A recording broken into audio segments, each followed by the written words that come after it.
Hi everyone, this is Abigail Amangol, the Nocturnal, here with the cast of Clipped. Hi everyone, how are you? We're Good, how fine. are you? I'm so excited to meet with all of you. This is like the love triangle of the year. I was absolutely love everything. Uh, Ed, I want to start with you. I've been a huge fan of yours, and I love to see you in the series because obviously I know your work, and this that showed you in a different light. You were like the villain, and you really played it well. And it was Thank nice you. to see a different side of you. What drew you to Donald Stern's character? The writing, Gina Walsh, and she had been affiliated with a friend of mine, David Milch, who was arguably the best TV writer of all time. So I knew that if she, was his protege, that she was good. And then I read the scripts, and I said, yeah, she's really good. So I was hesitant about doing it. I was afraid to do it, I think, more than anything else. But I just felt in good hands with her, and knowing the actors that were going to be involved, I said, "Let me take it. Let me take a leap." Well, you leaped and you landed. What was the experience like for all three of you? Did you reach out to obviously the personas you performed in real life for any advice or to prepare for this role? No, in my experience, portraying real people, it's a mistake to get to even meet them because then they're almost 100% not going to like what's done to them in the piece of fiction. And because it's not a documentary, because it's a piece of fiction based on real events, it was enough for me to listen to her and watch her in tapes that we managed to get hold of, and photographs and things. And we tried to approximate the way she looked, and I tried to sound like her too, because I'm Australian, like Cleo, and we only talk American when we're being paid. And yes, so I think the scripts were so well written and so well researched and so well imagined, the stuff that wasn't on record, that it wasn't necessary to actually meet the real people. And I bet they wouldn't like it anyway. Yeah. Cleo, That's you nice. wa did you watch that Barbara Walters interview? Because when I was watching it in the series, I felt like I was watching the actual interview. Oh Your my gosh. mannerisms, your answers, it was just spot on. Thank you. I did watch it, and that when we shot that scene, that was the end of a 6 day week. And it was like the third week of like just very intense, 18-hour, 14-hour days, whatever, 12, 14, 18. Huge days. So when we got to that sixth day, we never usually shoot 6 days a week, but everyone was exhausted. We came in on a Saturday to shoot that. I was having an out of body experience basically because I was so exhausted. But I did wake up and watch it on my phone that morning. So I was sort of like asleep, half asleep in bed, just like watching it on my phone this close to my face. And I guess it sort of seeped in a bit. That was the goal, at least. Um, and yeah, I did. I watched that interview and I watched a couple of her other appearances from the time, and it was, yeah, it gave me a lot to work off. What was everyone's favorite scene, either to film or any favorite scene that you want to watch? Oh my I gosh. want to see how we went when we were naked together. Look, you both look good. I that's well, okay. You'll Uh, take that. I'll take that. There were so many for me that I really, the tapes. We did that the first day. Reenacting the The tape. first day, Yeah. Cleo and I did that scene, and that Mm, was challenging uh, because we had to do it Exactly. exactly as the tapes. Periods, commas, everything Everything. had to be yeah. exact, and so that was stressful. Yeah. But we got through that, and Yeah, we that, did, that and was we a bonded. was a good scene. And I had some wonderful scenes with Jackie, who I was a big fan of uh, from before. So that was always Oh, thanks. really good. So many highlights. Me getting to work with these amazing legends, huge deal. Going toe to toe with Jacki, Aussie to Aussie, amazing. So much fun. That was my favorite part. Oh, I'm so glad. We really had fun with that. We did. I don't like being mean to Jack. Like, I have had to sort of like amp myself up a little bit because she's so sweet. Because I'm so nice. But then she'd be like, But you did it so good because you're like trying to destroy everything, but a part of me secretly wanted you to win. So I was like, what's going on? yes. You know, I remember there was a scene that Jacki and I did that it wasn't a huge scene, but it was her wanting. We were on the couch together, and she was trying to get me to sign some papers that would be important to her, and I didn't want to sign it, and I was also distracted. And I knew the lines, of course, you know, we worked on that before. But the way she kept irritating me in such the sweet little way, it elicited certain responses that I thought was, you know, it was actually fun to do that. It's a great scene. Yeah, it was. I thought it was great. Robert, I want to start with you. Great. Because I saw a tweet that you tweeted in 2014 saying that you were going to haunt Donald Sterling for the rest of your life. That's a high five right there. Boom, boom. Yeah. I did. That's not Photoshop. That's a real tweet. Yes, I know. I did my research. I know. Did you know 10 years ago that you wanted to do this series? Was this something you immediately knew when the incident occurred? No, you know, I worked at a website, Grantland, that ESPN owned, and I actually wrote about the incident in real time. I did an email exchange with one of my colleagues, Wesley Morris, and we talked about what it felt like for this to happen, you know, as two Black men, and we thought about the players, we thought about, you know, everything, and, you know, I kind of thought my Sterling journey professionally was over. I thought personally I would continue to haunt him, but it's really nice to have been able to cash in on that idea. But I had forgotten about that tweet for years and years and years, and then I searched my name in Donald Sterling and it popped up. I was like, oh wow, that's pretty funny. That's pretty funny. So this is a question for all of you. You can all take turns answering. What interested you about the project? How did you get involved with the project? So in the beginning of 2020, Color Force and FX sent me Ramona Shelburne's podcast, her 30 for 30 podcast, The Sterling Affair. And I thought it was an incredible story and really beautifully reported and had all of these, you know, really bizarre, fascinating characters. But it wasn't until I started to think about, you know, the experience of Doc Rivers and that team in that first year he was coaching the team, which had, you know, at the time was one of the worst organizations in sports, but had this amazing roster and had the franchise's best chance of winning a championship that year when this tape came out, that I started to think that this was an amazing story to look at, you know, the cost of living and working and trying to thrive under the ownership of somebody like Donald Sterling. And really, what are the forces that keep someone like that in power? And for me, I think it was a fantastic story. I was aware of it. I'm a pretty radically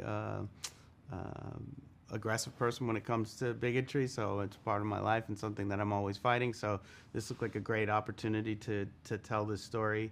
And oddly enough, I work on a lot of different genres of television and filmmaking, and this kind of really was in pocket for me. But there was a personal connection to it because the Doc Rivers aspect of it really reminded me of a lot of the men in my family, and I think that was probably the most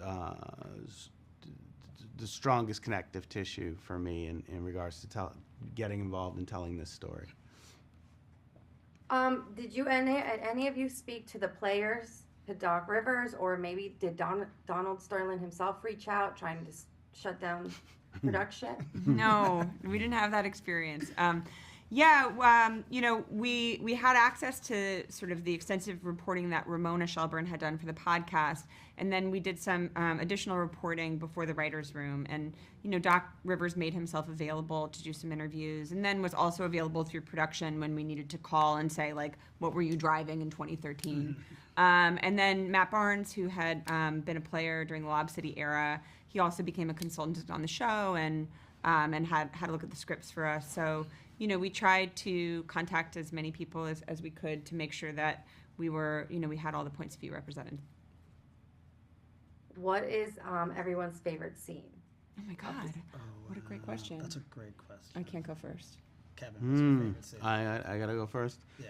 Oh, wow, there are so many. I think, let's say the favorite scene, because it was in the first couple episodes that I directed. I think it's when Kelly O'Coin comes to Donald Sterling's house to inform him of the tape being out. There's something tonally very special about that moment that I think informed the rest of the way I was looking at the show. I love that scene. Yeah. I have mine. Andy Roser. Yeah. Sorry. Yeah. I really love Doc in the sauna. I like those scenes where we kind of get to see a different Doc throughout the show.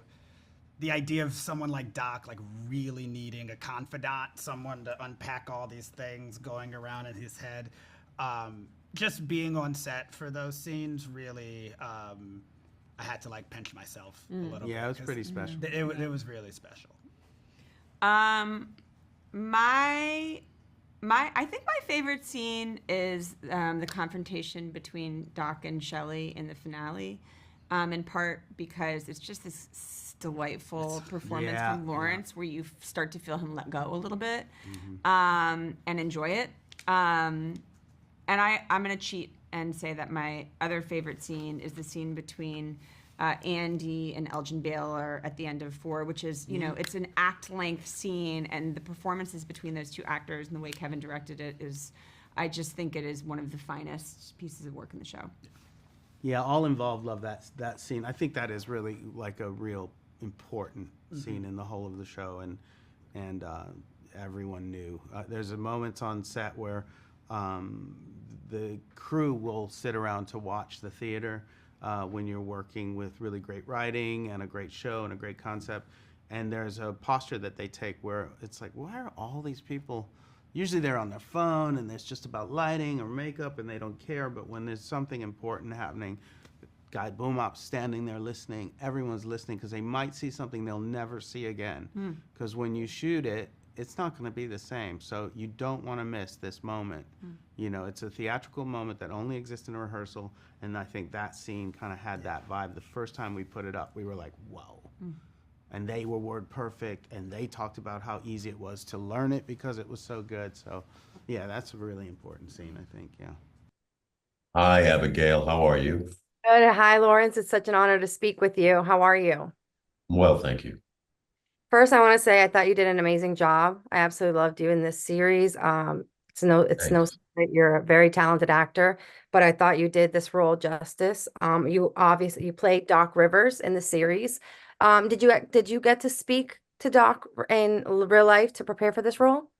I did. I got a chance to meet him.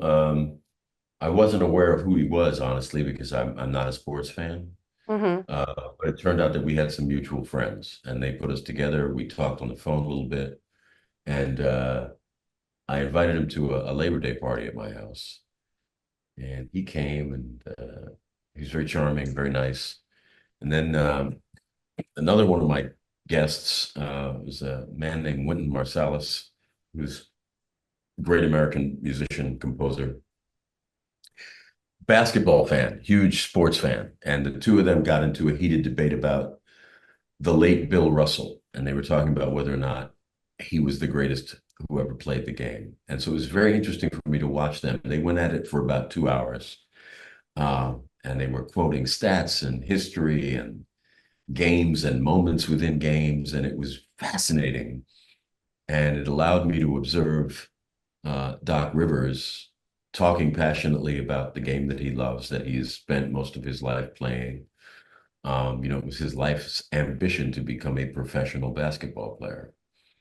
And it also gave me some insight into his personality, his sense of humor, his sense of right and wrong, um, and just glimpses into the man. So that's how I prepared for the role. In the series, in the first episode, Doc's point, his goal, I should say, is to, hey, I want to get a championship for the Clippers. I just came from Boston. And then by the second or third episode, it turns into, wait a minute, now I have to get these guys their mental health stable. This came out. What I love is that from episode 1, before the incident occurs, Doc, your character is, I want these, don't come into my locker room when they're changing. Don't do this. He doesn't care that he's the owner. He really puts his foot down. Your character is like Papa Bear before and after. I absolutely love that. What about the role inspired you to take it on when it was presented to you?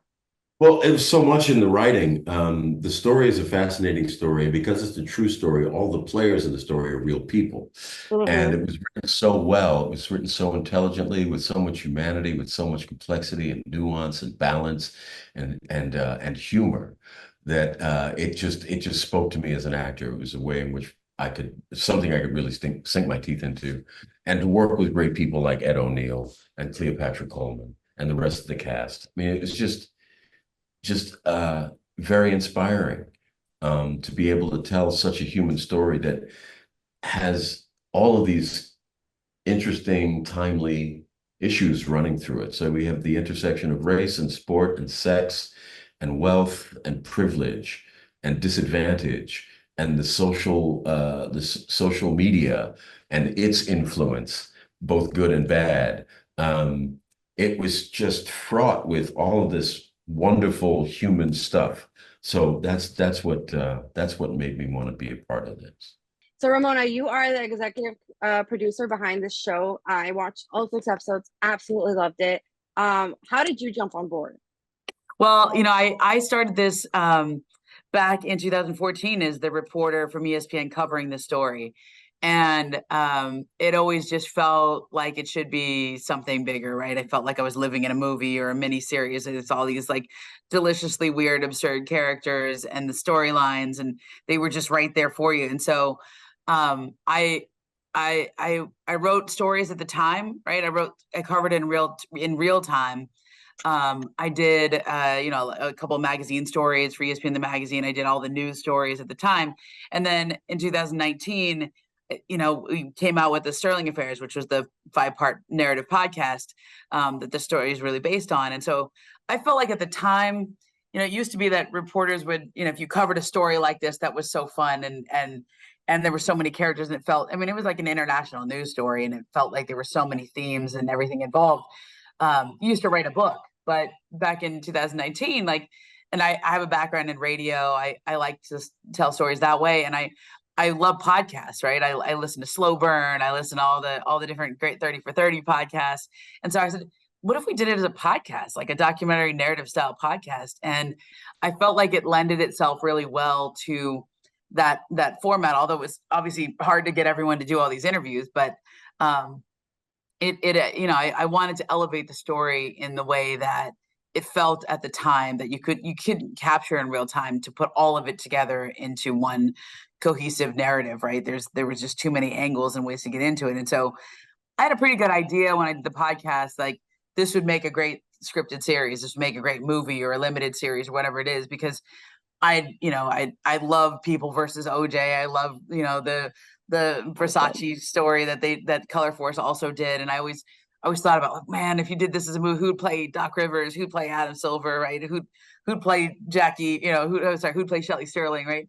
And I had, just this idea that when you're a reporter and you're fortunate enough to cover a story like this, like I could have just left it, right? Like in 2014 and just left it as a story that I do. We do that all the time. We have big things that we jump into, but this one always just felt bigger because of all the things it hits on. It has racism and sexism and celebrity culture and the internet, the changing ways of the internet. It has, the way the players took control back and showed their power in the NBA against an owner that had scandals for 30 years and nothing had ever been done about it. And so I thought it was really a unique story to cover at the time, and it deserved to be elevated. I just did the podcast, and I felt like that elevated it. But obviously the producers from Color Force and FX saw what I saw the whole time, which is this is just too I remember Nick Grad said the brand for FX is elevated pulp, and I was like, that's so perfect. It's so good, right? Because it really has a lot to say about some big issues in our society, and but you do it through the lens of sports, and you do it with there's a cheeky quality to the show and a cheeky quality to the story, most because the characters involved, like B have, I don't know if you want to call them, if you want to say she has a sense of humor or if it's just absurd or whatever it is, but it really lent itself well to this type of format in the show. So I have to ask, recently, with the success of Baby Reindeer, the Netflix series, the woman that it's based on is suing Netflix. Did you and your colleagues think of any lashback that you could receive? Have you received lashback from, Donald Sterling and the other characters? FX has done a lot of these, right? So they did impeachment on the Clintons, they did People versus OJ. And, I remember talking to Jacki Weaver about this at one point. She's done stories in Australia. She's done films in Australia where she's played real people. And you kind of accept that on some level, everybody involved may not like it because it's hard to see yourself portrayed in this format, like, see somebody else playing you. You're obviously not going to get the exact speeches that people gave, but I feel really confident that we captured the essence of these characters. Like, I don't think anybody would watch this and say this is really off. I don't think anybody would watch it. Anybody involved, they may not like whoever plays them or the dialogue, or they may say, well, you missed something here, but I was never worried about, because first of all, FX is really good at these things. It goes through a full legal review. They consider everything as we're making it. Like, everything in the show has been through a full legal review before it ever gets even close to air.